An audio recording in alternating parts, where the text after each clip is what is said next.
বাবারে, বাগানে গেলাম, একটাও আম পড়েনি। পাটা একটু পুকুর থেকে ধুয়ে। কি সুন্দর চা ছেঁকনি! আমাদের চা ছেঁকনিটা তো একদম ভেঙে গেছে, আর জালটাও কিরম ফুটো হয়ে গেছে। রোজ তো এই শাড়ির আঁচল দিয়ে চা ছেঁকি।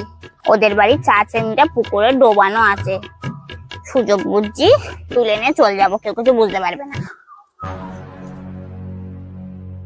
মালতী, তুই আর বাসনে হাত দিচ্ছিস কেন রে?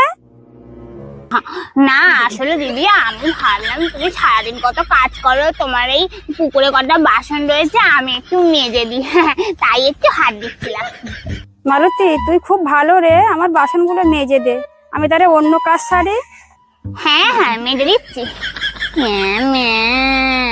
চা চিনিটা চুরি করতে বারণ মারা হচ্ছে।